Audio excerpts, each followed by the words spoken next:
12 ফেব্রুয়ারি নির্বাচন উপলক্ষে আজকে আমরা যারা মোটামুটি শিওর ক্যান্ডিডেট যারা চিঠি পেয়েছি, যাদেরকে কনফার্ম করা হয়েছে তাদেরকে ডেকেছে। এবং এর আগে আমাদের নির্বাচনের পরিক্রমা, আমি তো জানেন অনেকবার নির্বাচন করেছি, আমাদের অনেকে নতুন আছে। তো সেই জন্যে অ্যাকচুয়ালি নির্বাচনের যে বিধিমালা, নির্দেশনা, নির্বাচন কমিশনের আইন কানুনের সমস্ত দিক থেকে ব্রিফ করা হয়েছে। মা, পিম্পল 5 দিনেই চলে যাবে। যাবে না মা। যাক, নিমের 5 অংশের পাওয়ারে 5 দিনেই দূর হবে পিম্পল। হিমালয়া পিউরিফাইং নিম ফেস ওয়াশ। আর লিডার সবশেষে এসে একটা গুড উইশ দিল আমাদের সবাই, যেন খুব মানুষের সাথে মিলেমিশে কাজ করি। মানুষই আমাদের শক্তি, জনগণের উৎস। So we are with the people.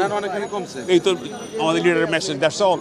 এবং উনি আমাদের আশাবাদ ব্যক্ত করলো যে আমরা সবাইকে আবার যেন ফুলের মালা নিয়ে আমরা আবার জয়ের মালা নিয়ে আমরা দেখতে পাই। বিএনপির নেতৃত্বে জাতীয়তাবাদী শক্তি, প্রগতিশীল শক্তি ঐক্যবদ্ধ রাখার স্বার্থে বিএনপি অতীতেও যেমন সুবিবেচনার উদাহরণ সৃষ্টি করেছে, আগামীতেও জাতীয়তাবাদী এবং প্রগতিশীল শক্তিকে ঐক্যবদ্ধ রেখে দেশের এই মহা দুর্দিনে জাতিকে নেতৃত্ব দেওয়ার জন্য জাতীয়তাবাদী শক্তিকে ঐক্যবদ্ধ রাখার স্বার্থে যে পদক্ষেপ নেওয়া প্রয়োজন তারা সেই বিজ্ঞোচিত পদক্ষেপ গ্রহণ করবে বলে আমরা আশ্বস্ত হয়েছি। নির্বাচন হবে, আমরা বিশ্বাস করি যে নির্বাচন অবাধ, সুষ্ঠু এবং নিরপেক্ষ নির্বাচন হবে।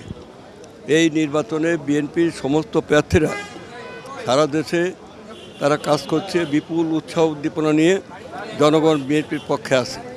এবং আমার একান্ত বিশ্বাস হচ্ছে যে বিএনপি